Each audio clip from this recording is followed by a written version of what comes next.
कालू कौवा के लिट्टी चोखे की दुकान जंगल में बहुत ही मशहूर थी, क्योंकि कालू कौवा बहुत ही स्वादिष्ट लिट्टी चोखा बनाता था।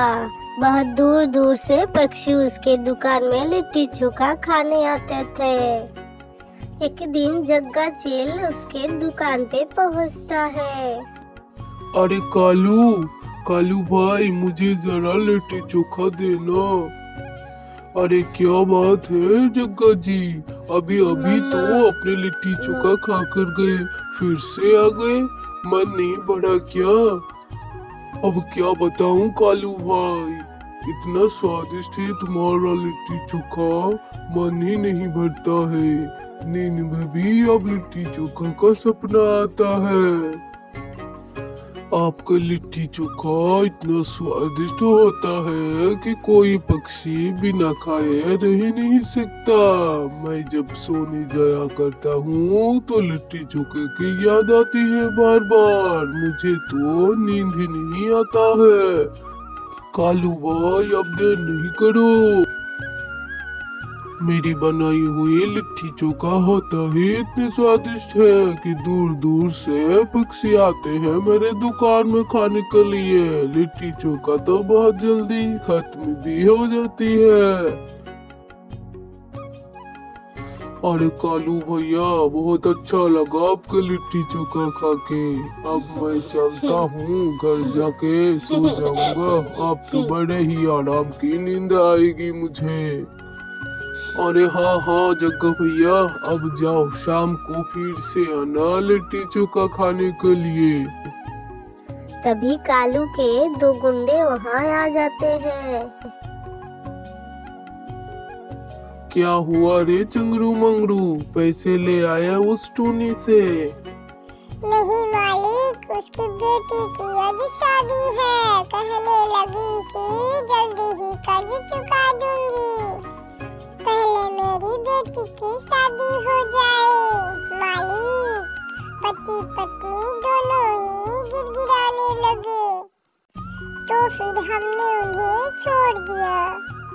अच्छा, तो तेरी रिश्तेदारी हो गई है उस टुनटुनी से, इसीलिए मैं 50,000 देती हूँ तुझे महीने की। चलो तुम दोनों मेरे साथ, मैं अब वसूल करता हूँ मेरे पैसे उस टुनटुनी से। कालू कौवा चंगरू और मंगरू के साथ टुनटुनी के घर पहुँचा। टुनटुनी, अरे टुनटुनी, जल्दी से बाहर आ। अरे कालू भैया, आप?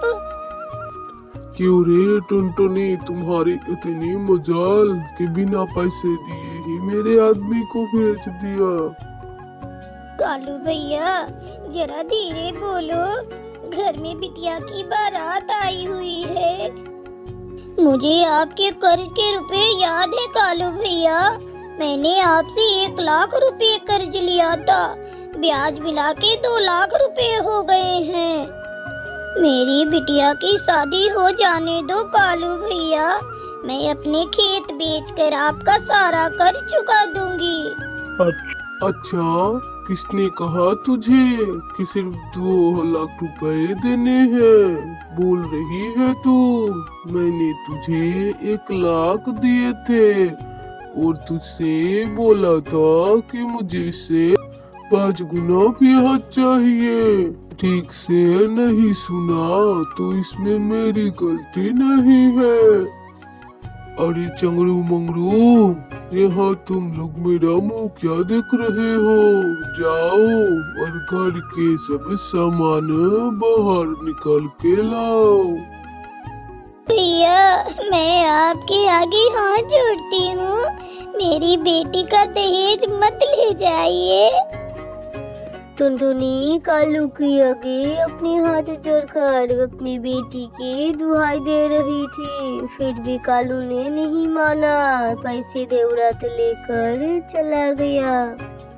ये सब देखकर टुनटुनी की समधी उसे कहता है, समधी जी, अब ये शादी हो नहीं सकती, मैं अपनी बेटी को अपने साथ ले जा रही हूँ और आपकी बेटी को किसी और पक्षी के साथ शादी करवा देना। ये सब क्या हो गया? बिटिया मुझे माफ कर दे, मैं तेरा घर नहीं बसा सकी। गरीबी की वजह से तेरा घर बसने से पहले ही उजड़ गया। माँ, इस जंगल में उस कालू कौवे की बस एक ही लिट्टी चोखा की दुकान है, इसीलिए वो सभी पक्षियों पर अपनी अकड़ दिखाता है। वो ब्याज पर पैसे देता है और उसे वसूल करते समय ये भी नहीं देखता कि पक्षियों पर क्या गुजर रही है। माँ, तुम अपने आंसू पोंछ लो, हम सब मिलकर कल से ही लिट्टी चोखा की दुकान खोलेंगे। अगले दिन टुनटुनी और उसकी बेटी लिट्टी चोखे की दुकान खोलता है और जंगल में धीरे धीरे टुनटुनी के लिट्टी चोखा मशहूर हो जाता है और इसी तरह से वो अपनी खुशहाल जिंदगी